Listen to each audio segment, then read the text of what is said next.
नमस्कार, स्वागत है आपका बिहार समाचार में। बिहार वालों के लिए बड़ी खबर है। बिहार सरकार गरीबों के लिए बड़े ऐलान कर दिए हैं। गरीबों को घर दिया जाएगा, जिनके पास जमीन नहीं है उन्हें जमीन मिलेगा। बिहार में लाखों पदों पर सरकारी नौकरी निकाल दी गई है। दूसरे चरण की शिक्षक बहाली प्रक्रिया भी शुरू हो रही है।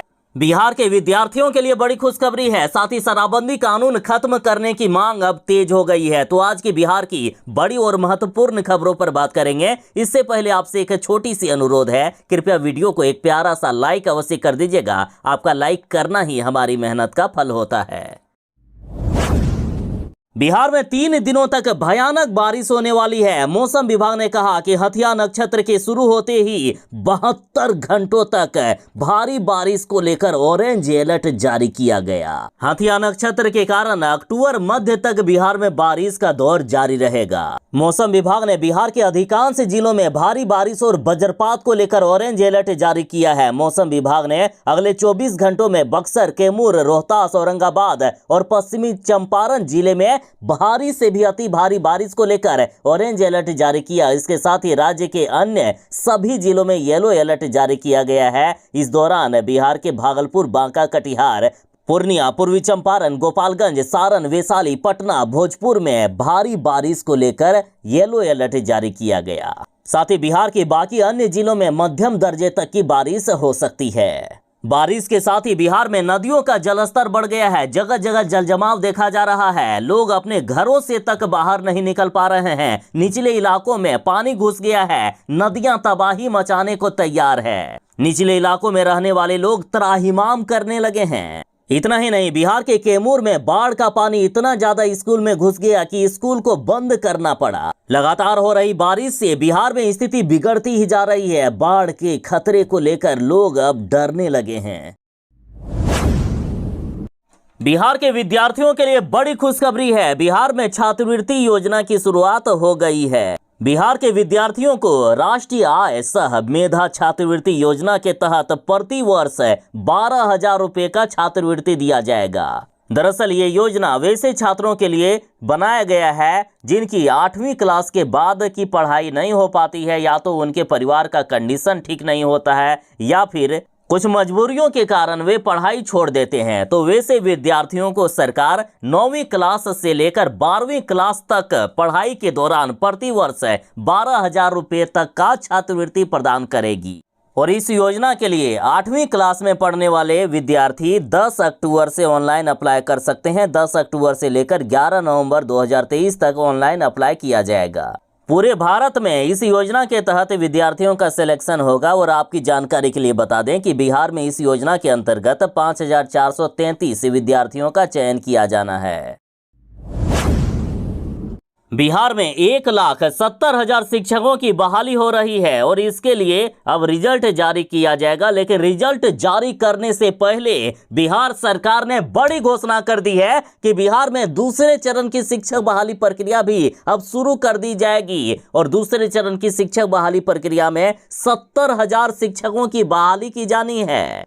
देखिए, शिक्षा विभाग के अपर मुख्य सचिव के पाठक ने कहा कि इसी सप्ताह दूसरे चरण की शिक्षक बहाली के लिए अधियाचना भेज दी जाएगी। देखिए, के पाठक ने ऐलान कर दिया है कि इसी सप्ताह बीपीएससी को अधियाचना भेज दी जाएगी और मंजूरी मिलते ही शिक्षक बहाली के लिए नोटिफिकेशन आ जाएगा। उम्मीद है कि इसी हफ्ता या दूसरे हफ्ता जो अक्टूबर का होगा उसमें आ सकता है विज्ञापन। बता दें कि बिहार में दूसरे चरण की शिक्षक बहाली प्रक्रिया में 70,692 शिक्षकों की बहाली की जाएगी। इसमें 6 से लेकर 12वीं तक के विद्यालय अध्यापकों के 69,692 पद के अलावा पिछड़ा एवं अति पिछड़ा वर्ग कल्याण विभाग में 1,000 पद शामिल है। ये बहाली भी बीपीएससी के द्वारा परीक्षा लेकर ही किया जाएगा। और खास बात यह है कि बीएड अभ्यर्थियों को प्राथमिक शिक्षक बहाली में मौका नहीं मिलेगा। तो अभी से ही तैयारी शुरू कर दीजिए। बस कुछ ही दिनों में नोटिफिकेशन आने वाला है दूसरे चरण की शिक्षक बहाली प्रक्रिया का।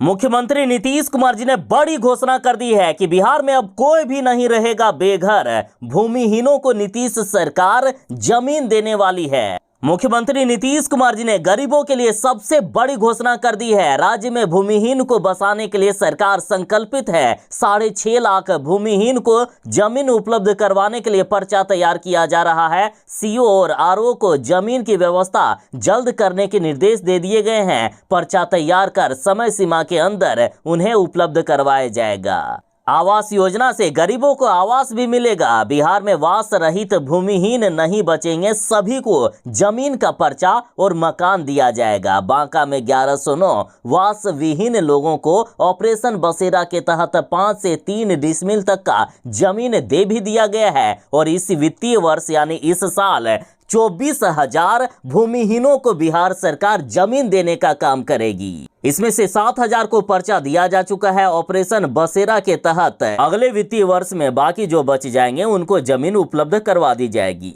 यानी टोटल 6.5 लाख भूमिहीनों को जमीन दिया जाएगा। इस साल 24,000 को जमीन देने का कार्य किया जाएगा और अगले साल 6.25 लाख भूमिहीनों को जमीन देगी नीतीश सरकार। जमीन मिलने के बाद उनका आवास भी पास करवा दिया जाएगा। बिहार में रेहड़ी पटरी या ठेला लगाने वाले या फुटपाथ की दुकान लगाने वालों के लिए बड़ी खबर है। सरकार करने वाली है पीएम स्वनिधि योजना का विस्तार। 1 करोड़ से ज्यादा हो सकते हैं लाभार्थी। देखिए, रेहड़ी पटरी या ठेला लगाने वाले या फुटपाथ पर दुकान लगाने वाले छोटे व्यवसायियों को सरकार 10,000 रुपए तक का लोन दे रही है। और इतना ही नहीं, प्रधानमंत्री स्वनिधि योजना के तहत इस बार महिलाओं को 50% तक का आरक्षण भी दिया गया है। और इतना ही नहीं, 10,000 रुपये का जो लोन दिया जाएगा वो बिना किसी गारंटी के ही दिया जाएगा। पीएम स्वनिधि योजना के तहत जल्द ही आवेदन शुरू होगा। रेहड़ी पटरी वालों को 10,000 रुपये तक का लोन मिलेगा। इस योजना के तहत ठेला लगाने वाले, सब्जी बेचने वाले, नाई की दुकान, ब्रेड पकौड़े व अंडे बेचने वाले, जूता सीने वाले, किताब या स्टेशनरी लगाने वाले, पान की दुकान, कपड़े की धुलाई करने वाले, चाय का ठेला लगाने वाले, फल बेचने वाले, फेरी वाले जो वस्त्र बेचते हैं या फिर कारीगर उत्पाद आदि को लोन मिल सकता है। बिहार की सिपाही भर्ती परीक्षा रद्द हो गई है। पेपर लीक होने के बाद सिपाही भर्ती परीक्षा को रद्द करना पड़ा। और वैसे भी देखा जाता है कि बिहार की अधिकांश जो भी परीक्षाएं होती है उसका पेपर लीक करवा दिया जाता है। कुछ परीक्षा का पेपर लीक हो जाने के बाद पकड़े जाते हैं, उसका परीक्षा कैंसिल होता है। और जिसमें पकड़े नहीं जाते हैं उसमें अभ्यर्थी जिन्होंने मेहनत की है, जिन्होंने दिन रात एक करके एग्जाम दिया है, वो पास नहीं हो पाते हैं और जो चीटिंग करते हैं वो पास हो जाते हैं। तो आखिर कब सुधरेगा बिहार का शिक्षा व्यवस्था? आखिर कब तक बिहार की परीक्षाओं का क्वेश्चन लीक होता रहेगा? देखिए, बिहार केंद्रीय चयन परिषद द्वारा आयोजित सिपाही भर्ती परीक्षा जो 1 अक्टूबर को ली गई थी उसे रद्द कर दिया गया है। और अगली परीक्षा जो 7 अक्टूबर और 15 अक्टूबर को होने वाली थी उसे भी अगले आदेश के लिए स्थगित कर दी गई है। बीजेपी नेता सम्राट चौधरी ने कहा कि भले ही नीतीश कुमार जी आज शराबबंदी करने की ढोंग कर रहे हैं, लेकिन असल बात यह है कि नीतीश कुमार ने ही सबको नशेड़ी बनाया है। और बिहार में कोई भी शराब बंद नहीं है। बिहार में आज भी शराब की होम डिलीवरी हो रही है। बीजेपी नेता बोले कि नीतीश कुमार ने ही बनाया है सबको शराबी। देखिए, बीजेपी नेता ने आंकड़े जारी करते हुए कहा कि नीतीश कुमार जब 2005 में पहली बार सरकार में आए थे तब पूरे बिहार में शराब दुकानों की संख्या सिर्फ 987 थी। उसके बाद मुख्यमंत्री जी ने पूरे बिहार में खूब शराब की दुकानें खुलवाए। शराबबंदी कानून लागू होने के बाद शराब की दुकानें बढ़कर 11,000 तक पहुंच गई। मतलब साफ है कि नीतीश कुमार ने ही बिहारियों को पहले शराबी बनाया और अब शराबबंदी कानून लागू करके बिहार में शराब की होम डिलीवरी करवा रहे हैं। और होम डिलीवरी के माध्यम से बिहार में 10,000 करोड़ का घोटाला हुआ है जो जदयू पार्टी के फंड में जमा है। नीतीश कुमार माफियाओं से शराब बिकवाने का काम कर रहे हैं और अभी जहरीली और नकली शराब बेचा जा रहा है बिहार में। बाकी आप दर्शकों से सवाल कि क्या बिहार में शराबबंदी कानून सही है या इसे खत्म करके लोगों के बीच जागरूकता फैलाना चाहिए कि शराब बुरी चीज है, इसे हाथ ना लगाएं। के पाठक ने ये आदेश दिया था कि कोई भी कोचिंग संचालक जो स्कूली बच्चों को पढ़ाते हैं वो स्कूल के समय में यानी सुबह 9 बजे से लेकर शाम 4 बजे के बीच नहीं चलेंगे। परंतु पटना हाईकोर्ट ने के पाठक के इस आदेश पर रोक लगा दी है। देखिए, पटना हाईकोर्ट ने शिक्षा विभाग के अपर मुख्य सचिव के पाठक के आदेश पर रोक लगा दी। अब बिहार में कोई भी कोचिंग संचालक सुबह 9 बजे से लेकर शाम 4 बजे के बीच भी कोचिंग संचालित कर पाएंगे। दरअसल याचिकाकर्ता के अभिवक्ता की दलील थी कि कोचिंग रेगुलेशन एक्ट 2010 के प्रावधान के अनुसार समय रेगुलेट करने का पावर सरकार को नहीं है। अतः के पाठक का आदेश रद्द किया जाए और हाईकोर्ट ने इस आदेश पर फिलहाल रोक लगा दी है। अगली सुनवाई 1 सप्ताह के बाद होने वाली है। आरसीपी सिंह ने बड़ी घोषणा कर दी है कि बिहार में बीजेपी की सरकार बनी तो सारे अपराधी पाताल पहुंच जाएंगे। आरसीपी सिंह ने कहा कि नीतीश कुमार की सरकार का जाना तय है। आरसीपी सिंह जी, आपने तो इतनी बड़ी घोषणा कर दी है, लेकिन आपको यह भी मालूम होना चाहिए कि बिहार की राजनीति में तो ज्यादातर अपराधी और गुंडे मवाली ही घुसे हुए हैं। देखिए, आपको जानकर हैरानी होगी कि एडीआर की रिपोर्ट में यह खुलासा हुआ है कि बिहार के 67% विधायकों पर आपराधिक मामले दर्ज हैं। तो क्या आरसीपी सिंह जी, इन 67% विधायकों को क्या आप पाताल भेज पाएंगे? देखिए, आज जिनको जेलों में होना चाहिए वो आज सरकार चला रहे हैं। जिन पर खुद आपराधिक मामले दर्ज हैं वो आज ये तय कर रहे हैं कि बिहार में अपराध कैसे कम होगा और कानून कैसे चलेगा। देखिए, बिहार के 67% विधायक यानी बिहार के टोटल 242 विधायकों में से 161 विधायक दागी हैं। इन पर आपराधिक मामले और कई पर तो गंभीर आपराधिक मामले चल रहे हैं। आरसीपी सिंह जी, यदि हिम्मत है तो इनको नर्क भेजकर दिखाइए। बिहार में जातीय गणना की रिपोर्ट जारी कर दी है। अब ये पता लग गया है कि बिहार में किस जाति के कितने लोग रहते हैं और किस धर्म के कितने लोग रहते हैं। लेकिन अब बड़ी खबर ये आ गई कि जातीय गणना की रिपोर्ट जारी होते ही अब सुप्रीम कोर्ट पहुंच चुका है मामला। बिहार सरकार के जातीय गणना के रिपोर्ट को अधिकांश लोगों ने गलत बताया है और एक याचिकाकर्ता तो अब सुप्रीम कोर्ट पहुंच चुका। सुप्रीम कोर्ट में केस कर दिया गया है कि जातीय गणना की रिपोर्ट गलत है। जातीय गणना की रिपोर्ट पर सुप्रीम कोर्ट में 6 अक्टूबर को सुनवाई होने वाली है। नीतीश कैबिनेट ने बड़ा फैसला ले लिया है कि समस्तीपुर में फ्लाईओवर का निर्माण होगा और बिहार में 100 पशु अस्पताल बनेंगे। नीतीश कैबिनेट में टोटल 14 एजेंडों पर मुहर लग चुकी है। पूरे बिहार भर में 100 पशु अस्पताल बनाने का फैसला लिया गया और इसके लिए 107 करोड़ रुपए की राशि जारी कर दी गई। साथ ही बता दें कि समस्तीपुर के दलित सिंगरा यार्ड के पास फ्लाईओवर का निर्माण होगा। बिहार सरकार इसमें 135 करोड़ रुपए खर्च करेगी।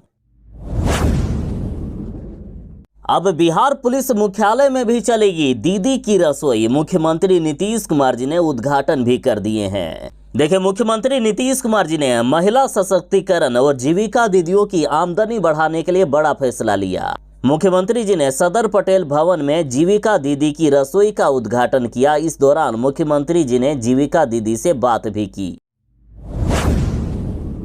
बिहार एसटीईटी का रिजल्ट जारी हो गया है। इस बार 3,726 अभ्यर्थी सफल हुए और परसेंटेज की बात करें तो लगभग 80% इस बार अभ्यर्थी पास हुए हैं।